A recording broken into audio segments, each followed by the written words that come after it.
When trying to learn Japanese for the first time, most people will start by learning hiragana and katakana, the two phonemic syllabaries of Japanese. They memorize each kana and the syllable sound it represents, formed neatly by a chart with all the consonants and vowel pairs. A, I, U, E, O, ka, ki, ku, ke, ko. But then you get to the sa row, and it goes sa, shi, su, se, so. And the ta row gets even more confusing. Ta, chi, tsu, te, to. And later on, learners get confused as to why these two kana are normally pronounced ha and he, but are pronounced as wa and e as grammatical particles. And what about these weird kana which are barely used anymore? These are all because of sound changes. Japanese is not static or unchanging. Like all other languages, it evolved over time. And today, I'm going to go over the evolution of the Japanese language, with all of its sound changes and a lot of its changes in grammar throughout the ages, and hopefully make better sense of all these seemingly random pronunciations. We start with Proto-Japonic, which descended into two main branches: the Ryukyuan languages spoken on the Ryukyu Islands, notably including Okinawa, and the Japanese branch, which begins with Old Japanese. The consonants of Old Japanese were pa, ta, ka, sa, ma, na, ra, wa, and ya, as well as prenasalized consonants nga, mba, nda, and za, which had a voicing like their modern Japanese equivalents, but also a nasal sound before them. None of these consonants changed pronunciations based on the vowel that came after them, so ta plus e was still pronounced t, and ta plus u was still pronounced tu. It retained the syllables ye, we, we, and wo, which has since been lost in modern Japanese, and there were a whole 8 vowels, with 2 e vowels, 2 i vowels, and 2 o vowels. It's most likely that the second o was a schwa a, carrying on the Proto-Japonic vowel, and we can see in the vocabulary that the vowels a, I, u, and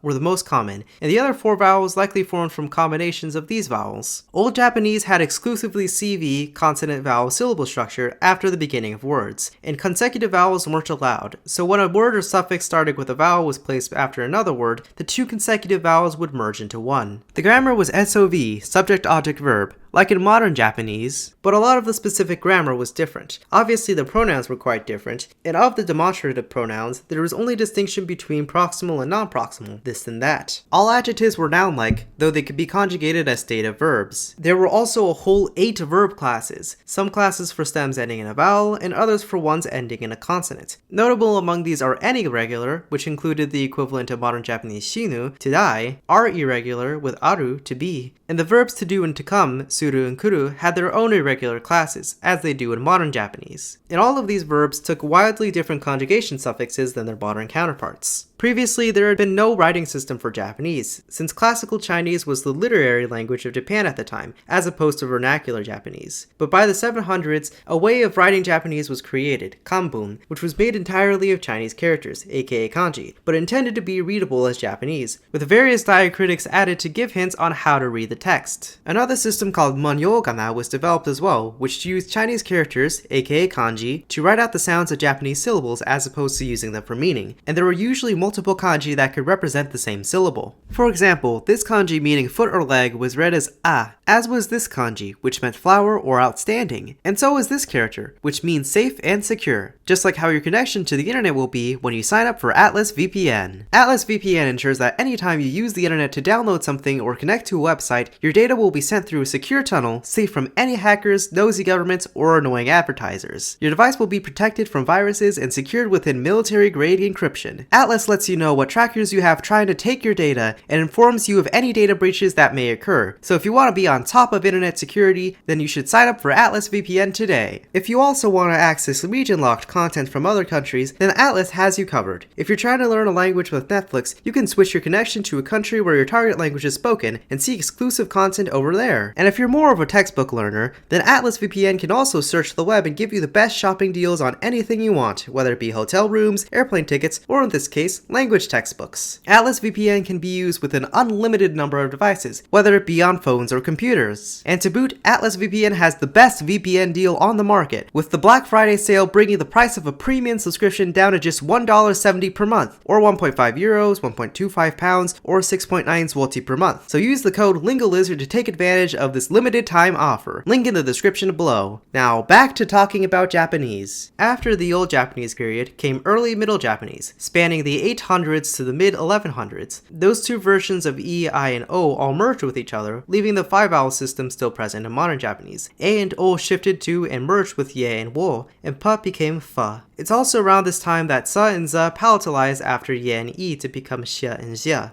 Continued influence from Middle Chinese led to more phonological developments from Chinese loanwords, including consecutive vowels reappearing, consonants with kya and wa as glides, such as kya and kwa, and the nasal coda ng appeared. The grammar started to shift a bit closer to its modern form. We know that many of the familiar particles were used around this time, such as ni, yori, made, and to. Middle Japanese also had fa, fe, and wo, which would soon change. There was also a three-way demonstrative pronoun distinction: proximal, which refers to things close to the speaker, medial, which refers to things close to the listener, and now distal, referring to things far away from both the speaker and the listener. The noun-like adjectives of Old Japanese became more verb-like, taking many of the conjugation types that verbs did, and new noun-like adjectives also formed. Both of these adjective types had two distinct classes. Verbal adjectives had the ku and siku classes, while nominal adjectives had the nara and tara classes. Middle Japanese had the passive auxiliary verbs ru, raru, and causative su and sasu, which ended up forming many of the transitive and intransitive pairs found in modern Japanese. And on top of Old Japanese's different types of verb conjugations, Middle Japanese added a whole other class, for a total of 9 conjugation types. There were a whole bunch of affixes for tense, aspect, and mood, some of which are still used in modern Japanese, and others have become archaic. Around this time, hiragana and katakana both arose from simplified forms of various manyogana. Hiragana began to be used to write down Japanese grammatical particles and for native words without kanji, while katakana was used for non-Japanese and non-Chinese words, which at the time only meant Sanskrit, but would later be used for European languages, especially English. And also onomatopoeia.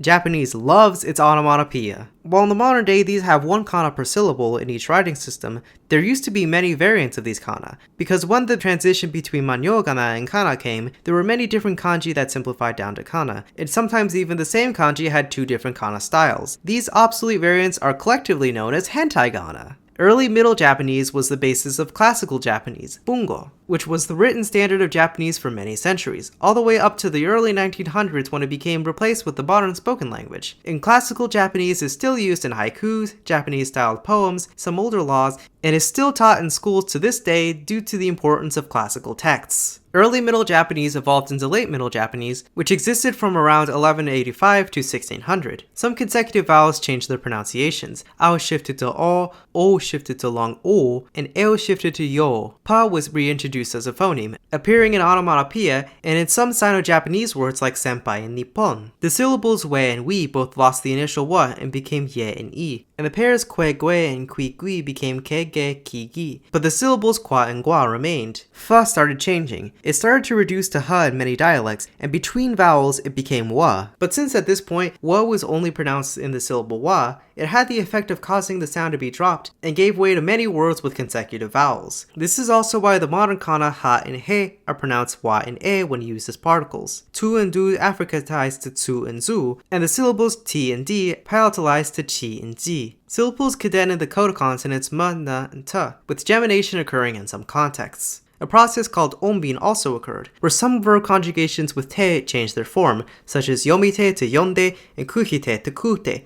later kutte. The adjectival suffix ki became reduced to e, making adjectives look a lot closer to their modern equivalents. The various perfective affixes were all lost, and the early Middle Japanese past tenses became obsolete and replaced with tar, later becoming modern Japanese ta. The particle de came into being around this time. It was developed from a combination of the particles ni and te. Remember that the voiced obstruents still had a prenasalized n before them. We now enter the early modern Japanese period, from around 1600 to 1850. This era is defined in Japanese history by the reign of the Tokugawa shogunate, which cut off a country from the vast majority of outside influence. The only exception were the Dutch, and as a result, a handful of words from Dutch entered the language in this period. The de facto standard variety changed from the Kansai dialect, specifically the one in Kyoto, to the variety of Edo, modern-day Tokyo. Here we really see Japanese take shape in its current form. The vowel u shifted to u. Long vowels o and o merged. The syllable pairs z and z merged with each other, as the consonants za and za became allophones of each other. This process also happened with the consonants jia and jia, meaning the syllables ji and ji no longer contrasted either. This is why you see the hiragana syllables di and du pronounced the same as ji and zu. Fa became ha, except in the syllable fu,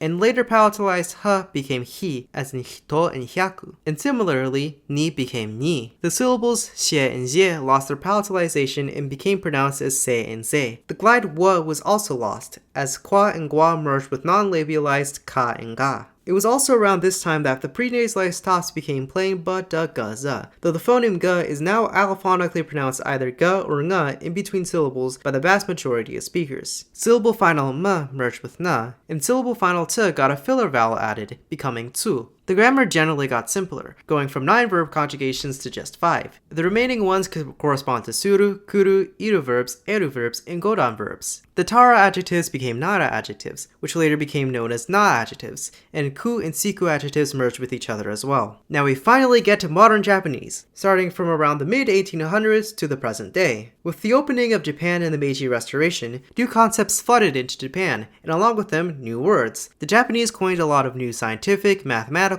and technological terms using combinations of kanji readings, but more recent words from new concepts have come almost exclusively from foreign loanwords, and overwhelmingly from English. Not too much has changed in the grammar of phonology, at least in the standard language. The syllables t and d have reappeared in loanwords, sometimes distinguished from palatalized chi and z. Throughout the early to mid-1900s, there were various reforms to standardize and simplify Japanese spelling. Hiragana and katakana became fully standardized, with hentaigana removed. The number of official kanji was limited to around 2,000, and many of these kanji became simplified, known as shinjitai, and historical kana spellings were replaced with more modern pronunciations. Dakuten, which marks voiced consonants, and handakuten, which marks p, also became standard and obligatory around this period, whereas in earlier periods these markers were only used occasionally. And that's the entire history of the Japanese language. There is a lot to uncover with the many sound changes of Japanese, and while lots of these changes are very apparent when looking at many of the quirks with hiragana and katakana and with pronunciation,